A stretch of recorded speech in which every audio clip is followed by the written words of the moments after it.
No,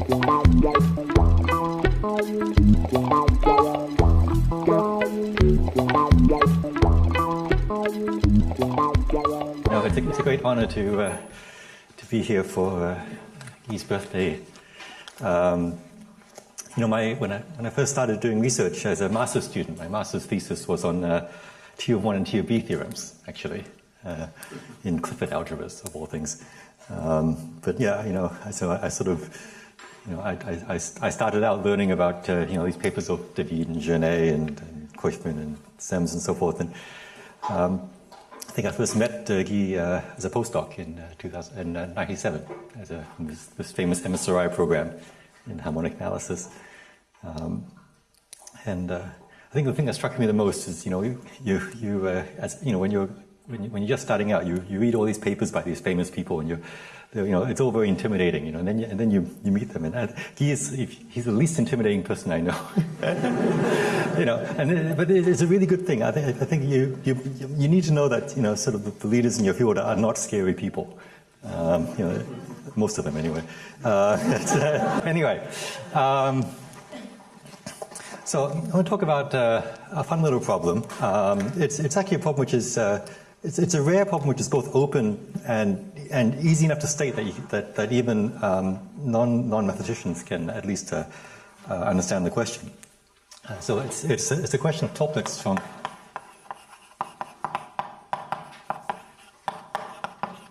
1911, and the question is phrased as a conjecture.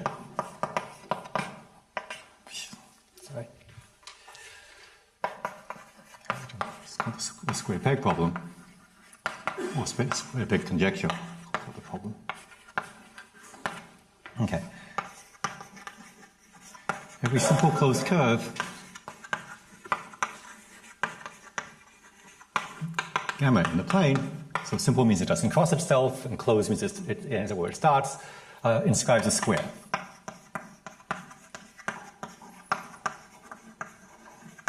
Okay, so you have a simple closed curve in the plane. So by inscribing a square, I mean just an ordinary geometric square. In other words, there exists a square with all vertices, all four vertices on the curve. Okay, so inscribe is not exactly the right word because the square can actually poke outside the curve, but I just want the vertices to lie on the square. Okay. So this is it's a very simple question, and it's still open. You can phrase it sort of more analytically. So the coordinates of a square, I can call this point x, comma y, and this point. Let me just check my conventions. This point I'm going to call x plus a, y plus b. And then this point is x plus b, y minus a. Okay, and this point is x plus a plus b, y plus b minus a.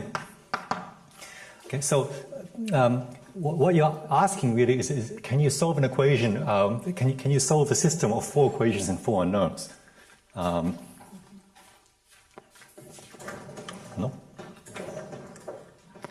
No, I see. Okay, I'll just do this.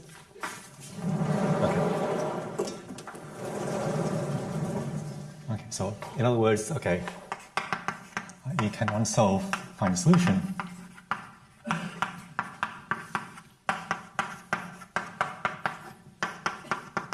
X plus a.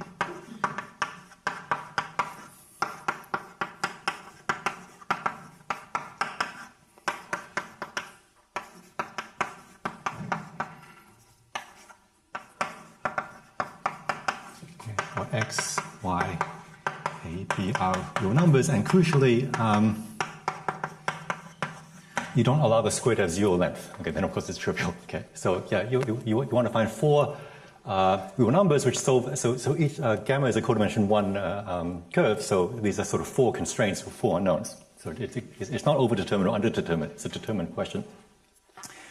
Okay, so there's a lot of partial results on this question. So the conjecture is true.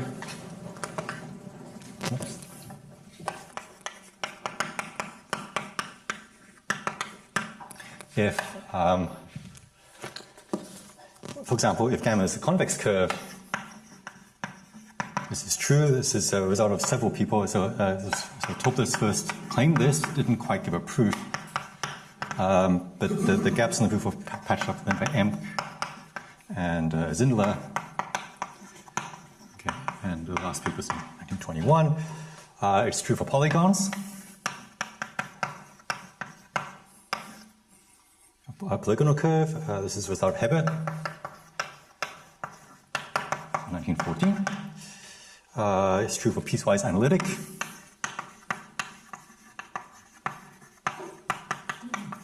Curves. This is without Emk. 1916. And this, and in fact, it's true for C2 curves. This is true for Schnurman. 1944. It's true if gamma has a point symmetry or line symmetry.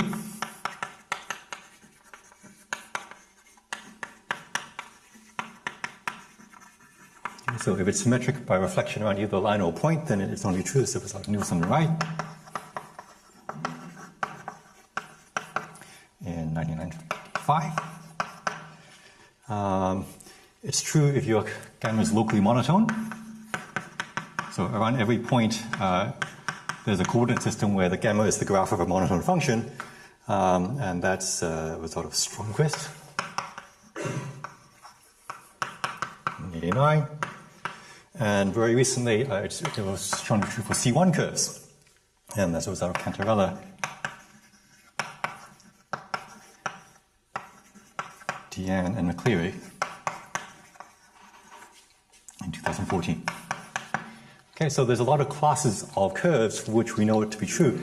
Basically, you know, so in summary, if your curve is nice enough, it's true. It's a little bit, so you can draw an analogy with the Jordan curve theorem, right? Every simple curve, closed curve, you know, divides the plane into two regions.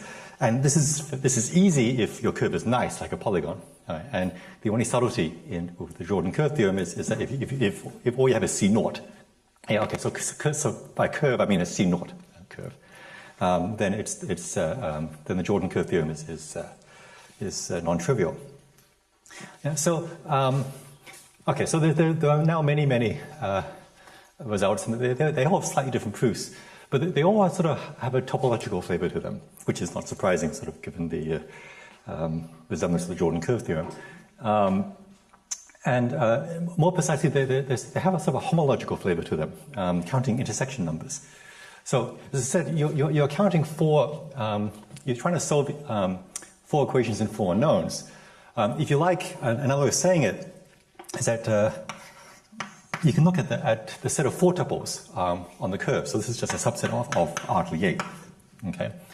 On the one hand, you have this 4 manifold. Well, it's not really a manifold; it's not smooth, but it's a 4-dimensional set. Okay, a set of 4 tuples on this curve, and you're trying to intersect it with this, what is essentially a linear space, which in my paper I call squares. Okay, so squares by definition, it's just a set of quadruples of vertices of squares. So you take x comma y, x plus a, y plus b, x plus b, y minus a, x plus a plus b, y plus b minus a, where x, y, a, b are reals and AB is not 0.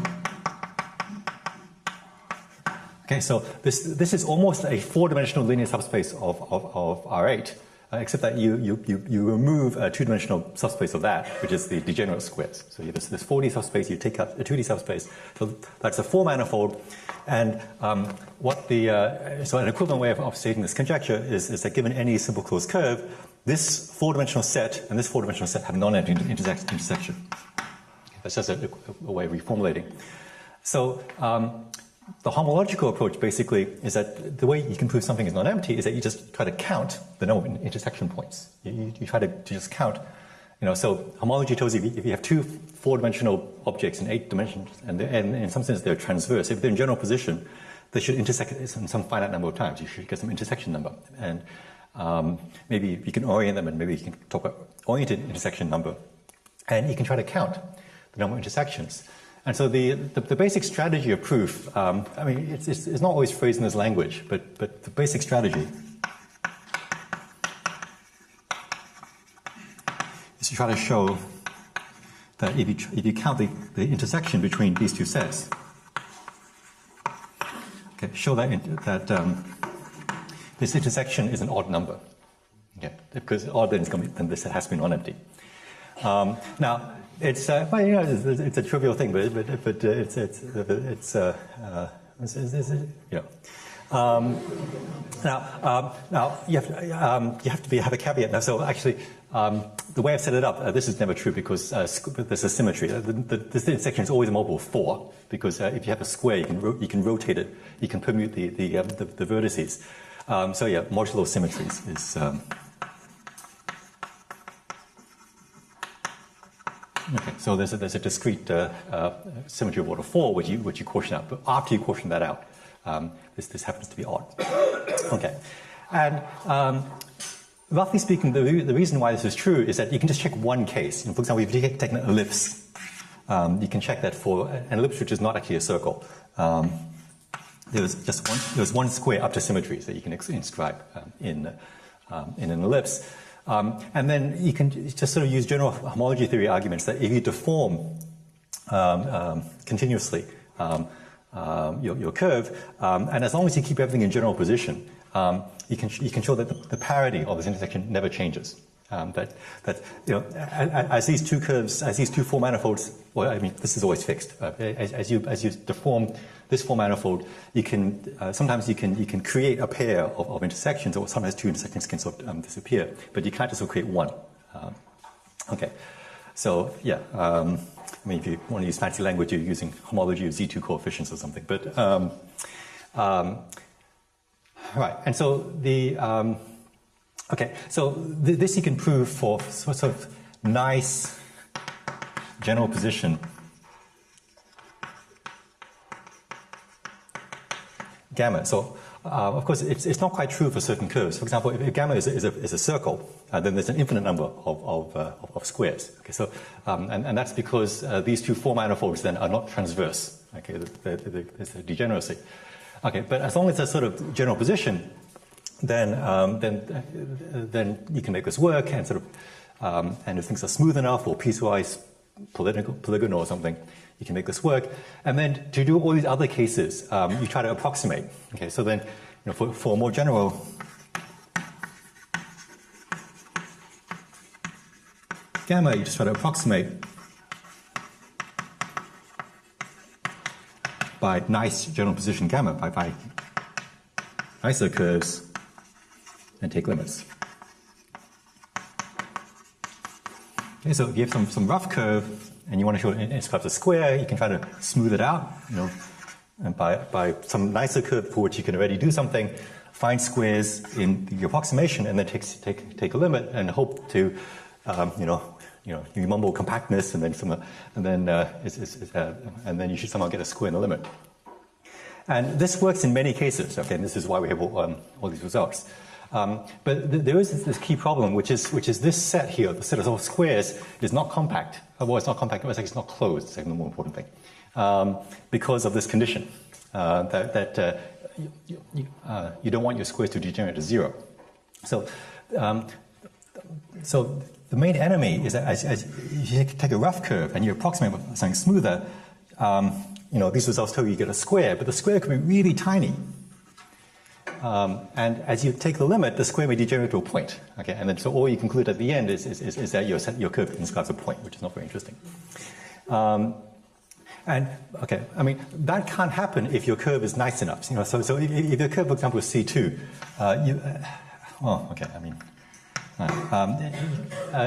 it's not actually possible for all four vertices of a really tiny square to lie on a C2 curve. In fact, even C1. Okay. And sort of okay, and so that sort of roughly is what is behind all these restrictions on gamma. Okay, so it if you phrase it this way, it sounds like the the main difficulty with this problem is that you just have to be better at understanding rough curves, which many people in this audience are very good at, and just sort of understand limits better. But it seems that there is a limitation to this approach. I don't think you may be able to relax these conditions a little bit further, but I don't think you can prove the whole general conjecture this way. And I'll try to give you some evidence of this later. But what I want to present is that there's a slightly different approach to this problem, which is not so dependent on homology, on counting intersections. And it's instead more based on cohomology, right, which is the fancy word for integrating. Well, okay, it's much fancier than that, but de Rham cohomology at least is a fancy word for integrating. And sort of, in some sense, you can think of, this problem is actually kind of like a PDE, except that there's no D. Okay, there's no differentiation, but these are sort of this is a system of equations, and it turns out you'll see. Okay, you can introduce differentiability into the problem, and there is actually a conserved quantity, like a conserved energy to this problem, which you can use to have a different proof of a different style of proof, which can handle some things that the homology cannot. Okay, so let me first give you a positive result. Okay. Okay, so this was from last year, I guess. Okay, so all right, so I can prove the conjecture is true. Gamma is the union of two Lipschitz graphs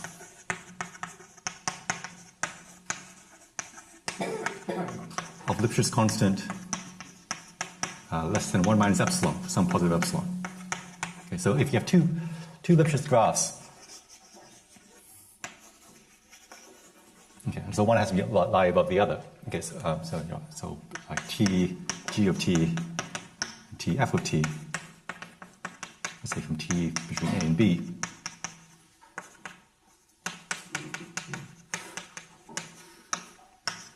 Okay, and so you need G to be pointwise bigger than F. Actually, I think, well, it doesn't really matter. I'm going to put F on top, G on the bottom. So any curve which has this form, you can inscribe a curve. Now, this class is not quite covered by the previous examples. It's close to being locally monotone, because it's locally monotone everywhere except at the two endpoints where there's a problem. So this curve, and it's almost C1, it's Lipschitz. But it's the novelty here is that there are these 2 points where things can get singular. So the thing is that two Lipschitz curves, they can oscillate quite a bit as you approach the endpoint. And in particular, you can get, there are these infinitesimal sort of near squares. Well, it's quite possible to create a curve like this, which has got lots of inscribed squares, which shrink to a point here. Okay. You can't inscribe squares locally here because of the Lipschitz condition. But you can inscribe a lot of infinitesimally small squares here.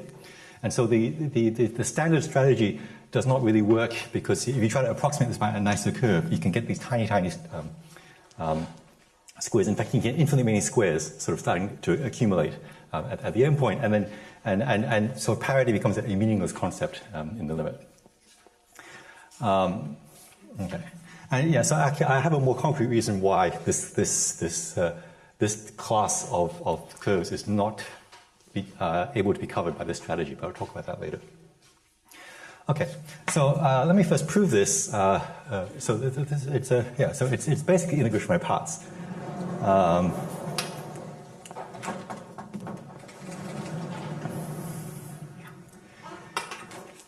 All right, so let me draw a bigger picture of this curve. All right, so we have 4 equations and 4 knowns. So it's let's first forget about the final constraint and just solve 3 equations and 4 knowns, which is a lot easier. So now the problem is underdetermined, and there's a degree of freedom. So what you expect, actually, is that if you pick any point on the bottom, say, if you pick any point on the bottom curve, you should be able to inscribe an L. Okay. You should be able to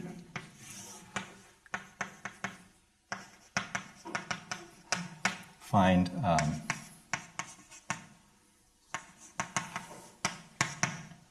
sorry, let's speak about conventions. What am I doing? Sorry, it doesn't. Okay. Okay. So given any point on the bottom curve, you should be able to find an L shape. So two line segments which are perpendicular and have the same length. Okay, but you don't require the fourth point. So it's 3 points of a square, but the fourth point, it doesn't have to lie on the curve. Okay, so you should be able to do this, and in fact, you always can, and it's unique. So given any point on the bottom curve, there is a unique point also on the bottom curve and to the right, and a unique point on the upper curve, such that you create this L shape. And that's actually very easy, because what you do is that once you take this point, you take this Lipschitz curve and you rotate it by 90 degrees around this point here. If you rotate this curve by 90 degrees, this will give you another curve, which is a Lipschitz graph of x with respect to the y-axis. Okay, so this is a Lipschitz graph of the y-coordinate with respect to the x-coordinate, and when you rotate by 90 degrees, this curve rotates to a Lipschitz graph, which is Lipschitz in the other direction. And this Lipschitz, both curves I'm assuming have Lipschitz constant less than 1, so the slopes here are less than 45 degrees. And so, if you think about it, this forces a unique intersection, actually, between this Lipschitz curve, which is basically horizontal, and this curve, which is basically vertical. Okay, basically, you're playing a game of hex. Okay, so and at that intersection point, that's exactly where, and then if you rotate it back, this will create your L shape. Okay, so for every point on the base, there's a unique L shape. Okay, and then you've got this point here. And the question is, can you also force this endpoint to also hit the curve? Okay. So what you can do is that you can. So this is a free parameter. Okay. So this point you can vary along the curve. So so basically we have this curve of L shapes. Okay. So you can introduce a time parameter. Okay. And just traverse and just let xt yt traverse the bottom edge of this this bottom curve, and then as this point moves around, this L shape moves around as well. So we now have a time variable.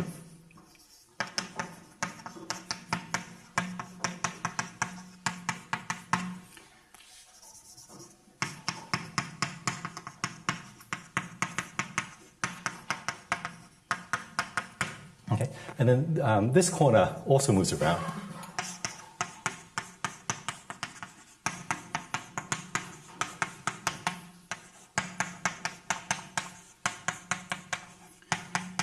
Okay, and so everything depends on some time parameter t, and it's easy to show that just from contraction mapping theorem that all of these functions xt, at, yt, bt are Lipschitz functions of t. Okay, and the Lipschitz constant is like 1 over epsilon, actually, something like that. Okay, so you have this curve of squares. Okay, at time 0, everybody the square has degenerated to a point. Okay, so you have a point. Then as you move the square grows and grows. As you keep moving, these 3 points stay on the curve. This point doesn't stay on the curve, and then eventually it all shrinks back to point again. Okay, so you can track this fourth point. So this fourth point traces another curve.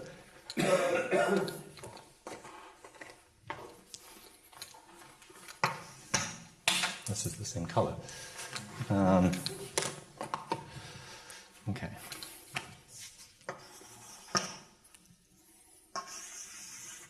Okay.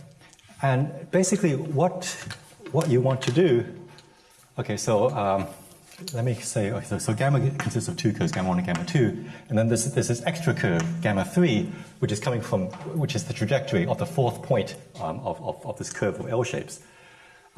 And basically what you want is that you want these 2 curves to have a non-trivial intersection. Okay, so they're going to intersect at the 2 endpoints, but if you can make them meet anywhere in between, then you've created a square. Okay? And now comes the conserved quantity.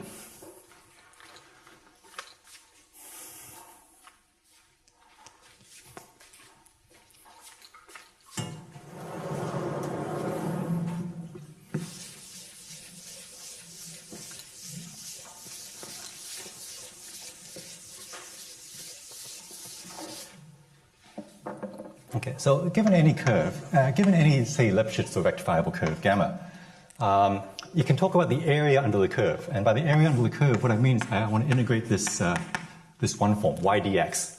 Okay, so this is in the Riemann-Stieltjes sense. You parameterize gamma by some x of t, y of t. Okay, and then you take the Riemann-Stieltjes integral of y of t against d of x of t. Okay, and this doesn't depend on the parameterization, and for Lipschitz, these are all Lipschitz curves. So this is well defined. Yeah. So if gamma was a graph, this is just precisely the area under the curve. But if your curve is not a graph like that, then it's, for example, it would be this area like this. Okay, and it could be negative. If gamma is underneath the x-axis, then this could be negative. But it's always a number. Okay, so this I'm going to call the area under gamma. Okay, interpreted in an appropriate sense. Okay, and so the sort of these four vertices of the square, they traverse different curves. So the two bottom vertices traverse gamma 1, this vertex traverses gamma 2, and this vertex traverses gamma 3. And so you get these four areas under curves, and there's a relationship between them because of a simple identity.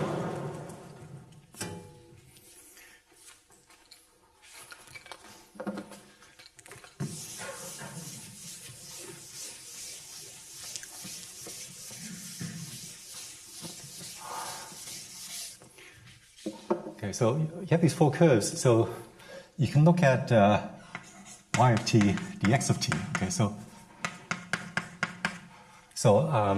on the one hand, if you integrate this, if you perform this Riemann-Stieltjes integral from t time from a to b or whatever, this is the area under gamma 1. Okay, if you integrate y plus b, Riemann-Stieltjes x plus a. This is also the area under gamma 1. It's the same number because this point here is also parameterized as time varies. This is a different parameterization of the same curve gamma 1. Okay, so these are both the same number, and then finally y of t minus a of t.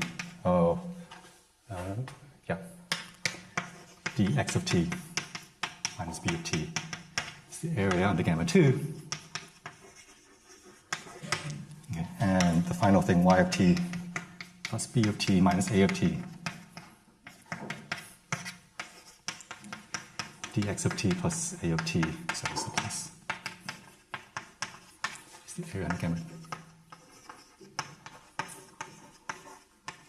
Okay. So we have all these areas under the curves, and they all look kind of similar, so you can actually do a lot of cancellation. If you take an alternating sum of these things, if you add this, subtract this, and add this, what you find is that a lot of terms cancel. And the only thing that's left, actually, is you get b of t db of t minus a of t dA of t. Okay, so this is it's a small amount of algebra. So you can just believe that. But you see, these are closed forms. This is just the differential of half b squared, and b starts at 0 and ends at 0. So this is a total differential. This is 0. This is 0. So in fact, you have this conserved integral of motion. The alternating sum of these four integrals has to be 0. Okay. So that's just a nice geometric fact. And these two areas are already equal. So what that means is that the area under this curve has to equal the area under this curve here. Okay, so there is actually a constraint. So the way I've drawn this picture is actually inaccurate. Okay, so the area under this blue curve actually has to be exactly the same as the area under the white curve, and that forces there to be an intersection point. They must actually cross. To actually prove that properly, you need the Jordan curve theorem. Implicit in all this is the fact that this is actually so this blue curve gamma 3 turns out to be a simple curve, and that's because of the Lipschitz hypothesis. And so if they were disjoint, if these two curves are disjoint, they would trace out a Jordan curve, and the difference between the areas between the two curves would be the area up to a sign, would be the area of the domain that they enclose, and that would be non-zero. Okay, so the picture must instead look like this. Okay, so there has to be both positive and negative area between the two curves, and that forces intersection point. Okay, so this is a non-homological argument. Okay, so it works even though it works at the level of Lipschitz regularity, even though there's possibly an infinite number. So these curves can intersect an infinite number of times, but the area between them is finite. And so somehow area is a more analytically robust concept than the intersection number. It can work in slightly less regular contexts than these arguments here. Okay, so that's a positive result. So unfortunately, I don't know how to push it much further than this. Well, I should mention that this argument was also independently worked out by Karasev. He didn't quite phrase it this way. In this language, basically, what Karasev showed was that the conjecture is true as long as you can't find two L shapes on your curve with you can't find two L shapes on your curve whose fourth vertices agree. So as long as you can't draw a picture like this in your curve, then this argument shows that there are no inscribed squares, and the union two Lipschitz graphs with constant less than 1 has that property.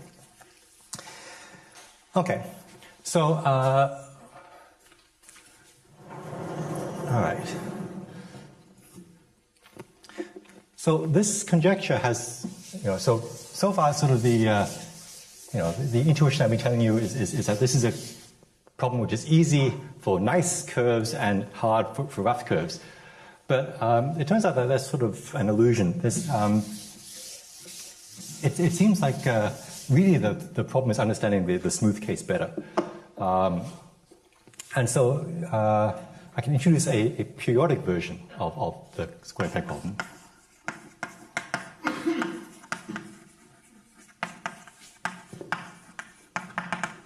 Okay, so rather than having a simple closed curve in R2, we now take, so let gamma 1, gamma 2 be two simple and disjoint curves in the cylinder of winding number 1. Okay, so the picture now is that you have a cylinder. Okay, so you take 0, 1, R, and you identify the left and right edges. So this is a cylinder. And so a simple closed curve of winding number 1, it's, okay, so the simplest case would just be a graph of a function from continuous function from 0 to 1 that ends up where it starts. But you could also imagine you are allowed to sort of backtrack and you can go back and forth as long as your total winding number is 1. Okay.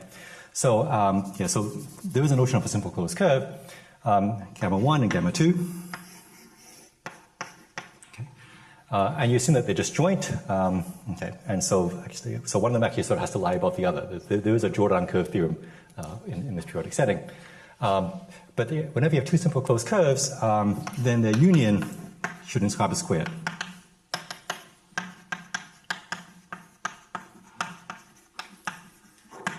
Okay, where two of the vertices lie in gamma 1 with two adjacent vertices in gamma 1 and two adjacent vertices in gamma 2. Okay, so whenever you have two curves like this, you should be able to find a square where two adjacent vertices of the square lie on the bottom curve and two adjacent vertices lie on the top curve. Okay. Why can't they be really far away? Okay, so square, so by square, I mean points x, y plus b. Yeah, it's a good point, David. Okay, y minus a.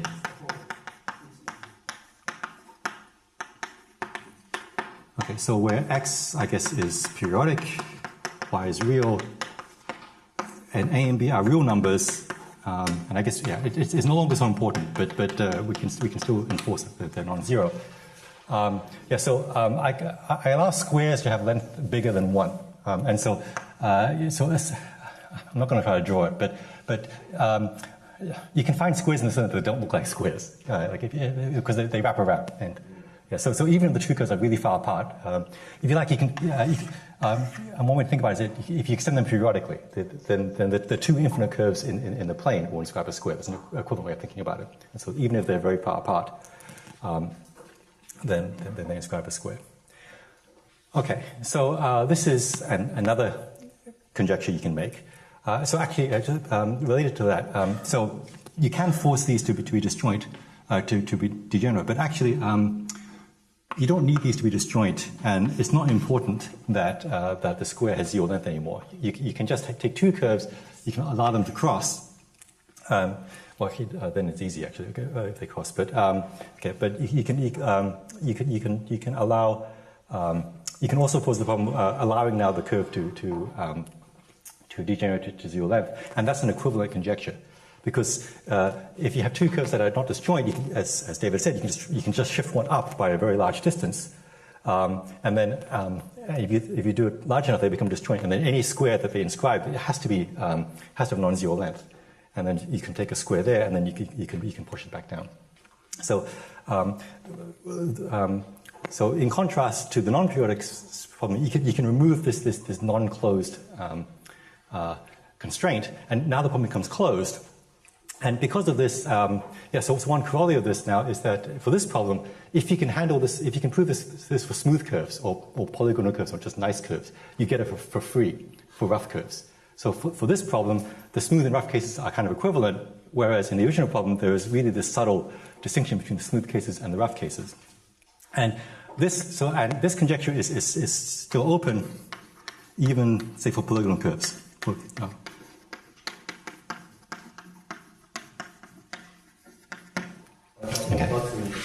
Why can't you approximate it? Oh, you can approximate. Yeah. So if you could do it for polygonal curves, then okay. So so this is actually just saying that it's open. Okay. Because if you could do it for polygonal curves, then the approximation argument works because there's no longer this open condition, and it is true for general cases. Okay. Now, one of the reasons why it's open is that you can try to run the same homological argument. And you can try to count the number of squares in this problem.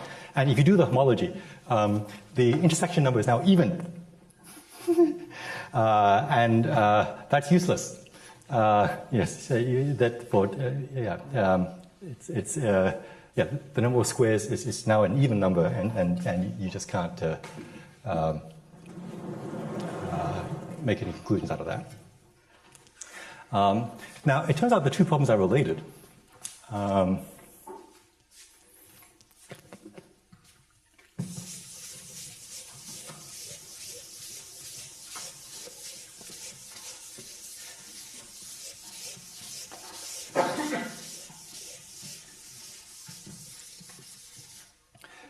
Okay, so if I want to say this. Okay, so which direction do I want to say?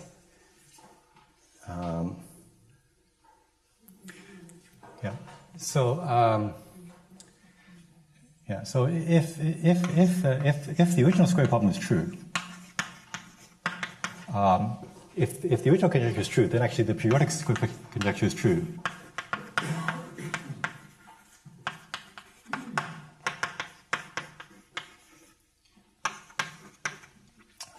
Now let's say this.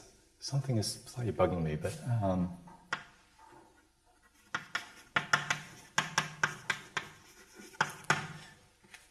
hang on.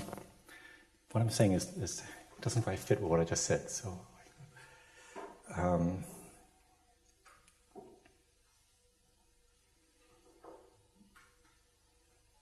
oh, right. It's actually not completely true what I said that. Actually, the way I phrased it.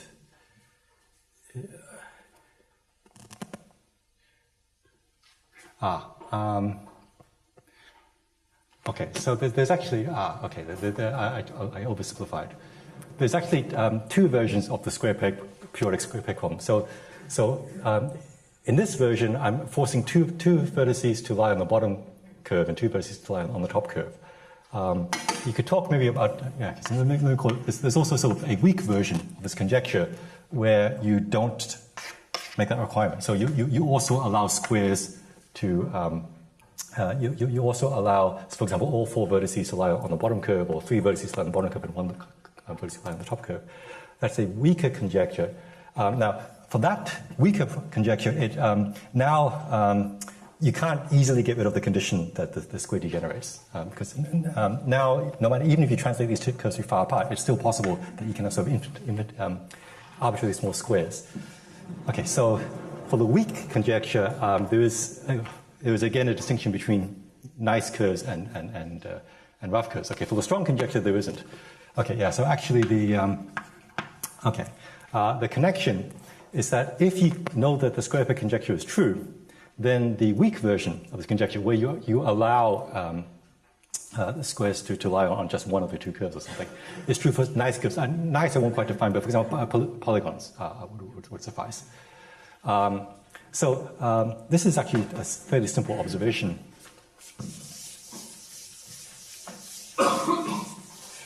But what it does tell you, or what it strongly suggests, is that if you want to prove the original conjecture, you must actually at some point deal with you must also somehow deal with at least a weak version of this conjecture.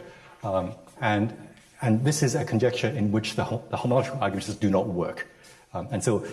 This kind of tells you that you would not expect to be able to prove this conjecture entirely by homological methods. Whereas this integration argument does keep working. I'll talk about that in just a little bit in this periodic setting. So why is this true? So it's actually, it's easiest to explain by a picture. So if you have 2 nice periodic curves, gamma 1 and gamma 2, okay, and you want to find a square inscribed in this union, you can just extend both periodically. Okay, and so now you have 2 infinite curves in the plane. Now this is not a simple closed curve, but it's very close to one. And so you can just sort of pinch it off of the edges to make it a simple closed curve. So what I actually do is that I pick a very large number n, and I apply a map, and it doesn't really matter what the map is.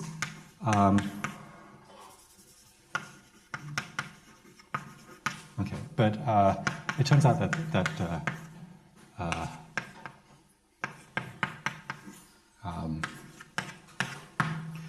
this map works. Okay, so what this map does is that it maps the whole plane, R2 cross R2, conformally, well, not almost conformally, to a strip. I think minus n times pi over 2 or something, n pi over 2. Okay, this is just the derivative of this. Maybe I don't have the. Sorry, Sorry, this is. Is that right? Okay, actually, I'm not quite sure what the power of n should be here, but okay, but what this does, okay, the precise form is not so important. What it does, okay, what it does is it will turn this object. It will turn the union of these 2 curves into a simple closed curve. And if I did it correctly, it will do it in a way which is almost conformal. Okay, that angles are almost preserved locally. In the limit, they will be preserved. And so you squeeze it to a simple closed curve, and it will be a nice curve except at the endpoints where it oscillates a lot. If you know the square peg problem is true for these sort of curves, you can find a square. You can find a square inside this curve, and then it turns out that you can take limits. Okay, so you let n go to infinity, you can sort of renormalize the square to sort of be somewhere in the middle. And if you take limits, you'll get sort of an almost square inscribed in this set here. And you take limits as long as the curves are nice enough so that you don't get sort of these infinitesimal almost squares. As long as the curve is nice enough, you can show that the limit will be a non-degenerate square contained in your original curve. So you can apply the square peg problem to this compactified curve, and then there's enough compactness in the problem, if your curves are nice enough, that you can recover it here. Okay, so I won't detail that. Okay, so basically, the periodic problem is a subproblem, a subcase of the square case, and it's sort of the first case of the square periodic problem where there really is sort of an infinite amount of oscillation going on. So all the previous results, positive results on the problem, can sort of involve a case where there's only a finite amount of oscillation. That's sort of roughly what all these conditions are saying. But now, once you have infinite amount of oscillation, you can't distinguish between even and odd intersections, basically. And there's some sort of, in the technical term, a swindle. There's a swindle going on where you can interchange an odd and even parity here. All right.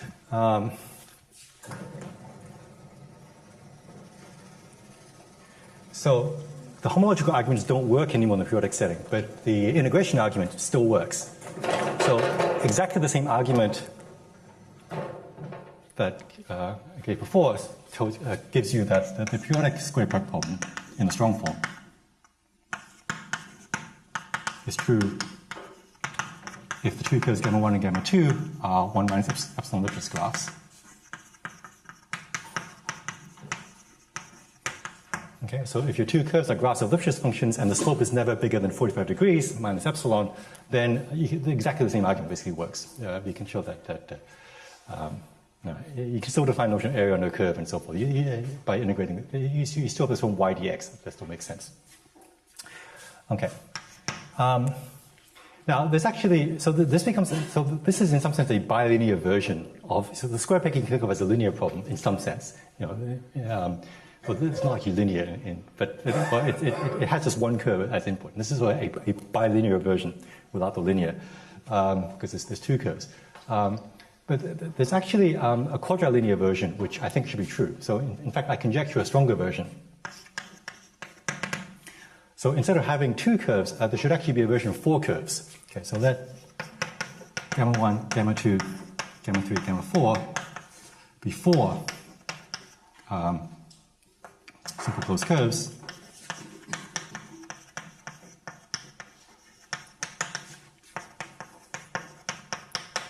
In the cylinder winding number 1, and with one constraint, that the area, if you take the area under gamma 1 minus the area under gamma 2 minus the area under gamma, let's say 3,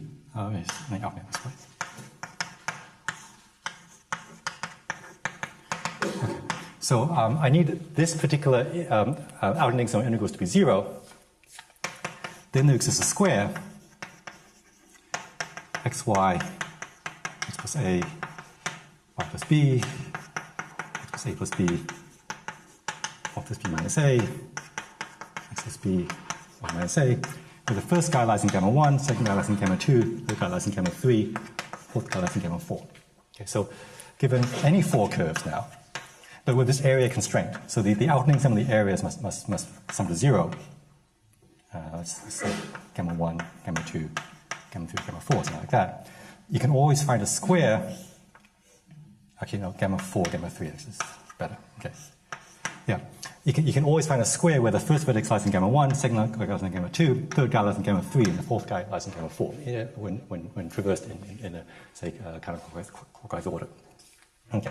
So some condition like this is necessary. So, like, for example, in the degenerate case where if all four curves are just horizontal lines, then it's easy to see that you can describe a square precisely when this condition is true.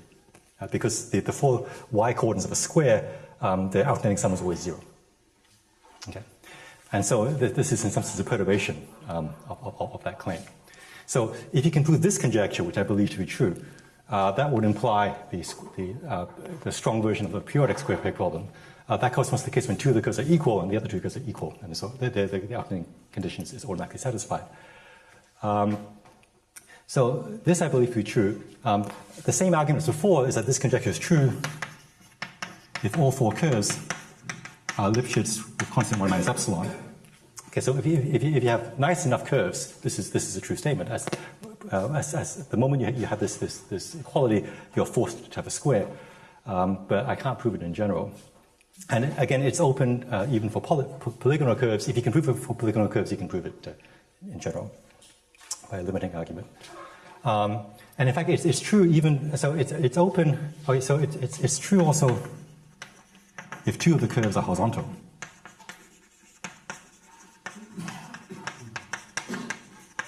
Okay, so that's actually comes from the Jordan curve theorem. If you have two horizontal lines and then two non-horizontal curves, okay, you can inscribe a square precisely at the moment you have this condition. I don't know if it's true for even just one horizontal line. So it's open with one curve. It's horizontal. So if you have one curve horizontal and three arbitrary curves, then I don't know whether this is true or not. There's an equivalent form which is kind of appealing.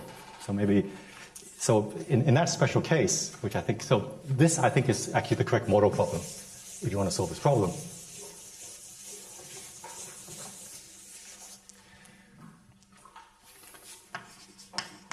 Okay, so model problem, which is special case of previous conjecture.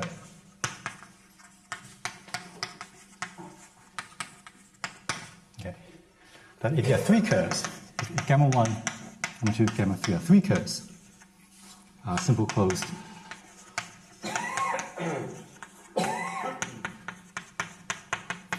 In the cylinder, I'm setting winding gamma 1. And now the area condition that I want is that the area sum to 0.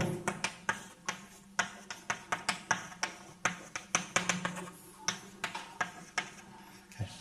Then there must exist x, y1, y2, and y3. So x is an R1 Z and y1, y2, y3. And the y sum to 0 such that x, y1 lies in gamma 1, x, y2 lies in gamma 2, and x, y3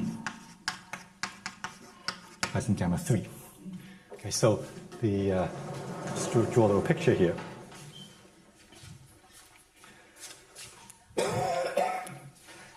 This is somehow a very fancy version of the intermediate value theorem. I can't prove it.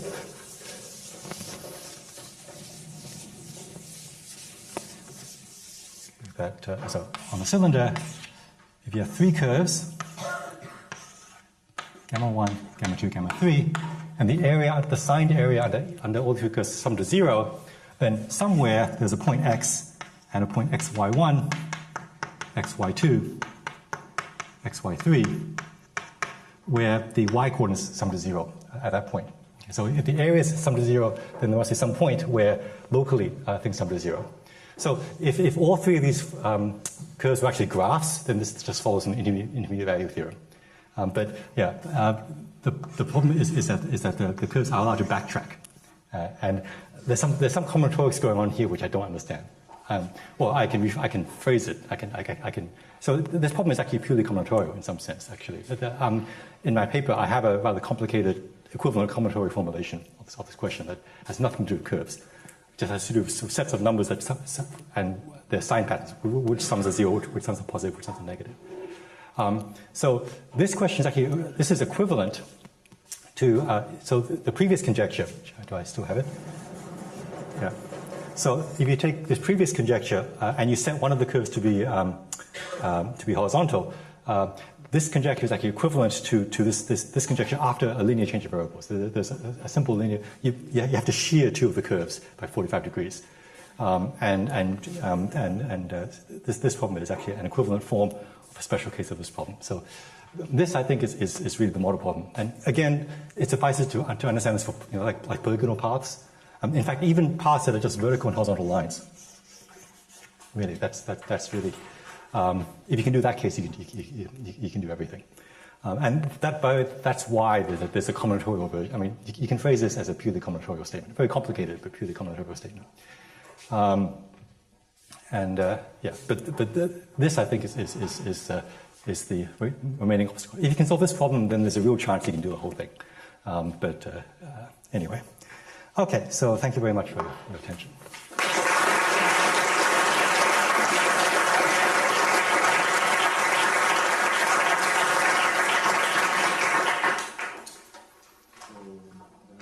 So for the question, please ask for the microphone, because this talk is under record. So. Yeah. Someone has a question? I think just kill all the questions now. It's very scary, but this isn't really a This is just a comment. So Terry is well aware of this notion of a two Lipschitz graphs with constant less than or equal to one anyway has a name. It's called a lip domain. Ah, okay. Yes, fair enough. So, yes. Okay. Chris Birdsey introduced it in connection with hotspots conjecture. That's a great name. It looks like and he drew a picture in one of his papers of some lips that were shaped just like that. Anyway, I thought that was a good sociological comment to add. It might actually be possible to remove the epsilon, and then you could really do the whole thing for the domains. But I didn't try to do that. Yeah. Okay, that's a nice. He spelled it with a lowercase l. Okay, I did not know that actually. So yeah, okay, that's great.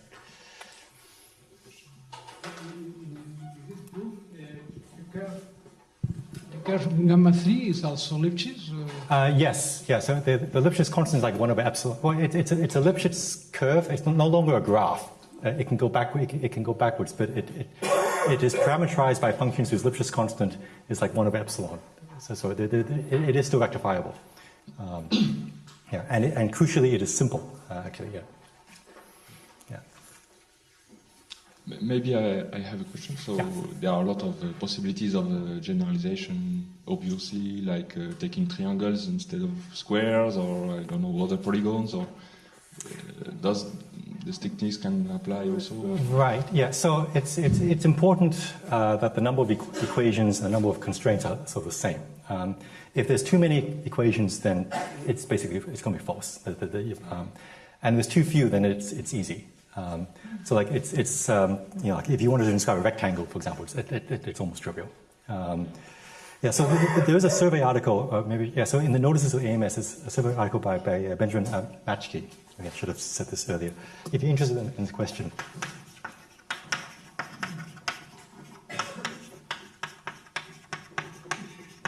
I don't know, about 2 or 3 years ago, which has a nice survey of this question and various related questions. So this one seems to be in some sense critical. If you replace squares by other shapes, either the question becomes too easy or false. Also in 3D? Oh, I have not thought. I just have not thought about that at all. I mean, in 3 dimensions. Well, for any such problem, you can again count how many equations, how many unknowns there are. There may be generalizations, but I would suspect that the 3D problem is much harder than the 2D problem, which is already hard. So I just haven't thought about these questions.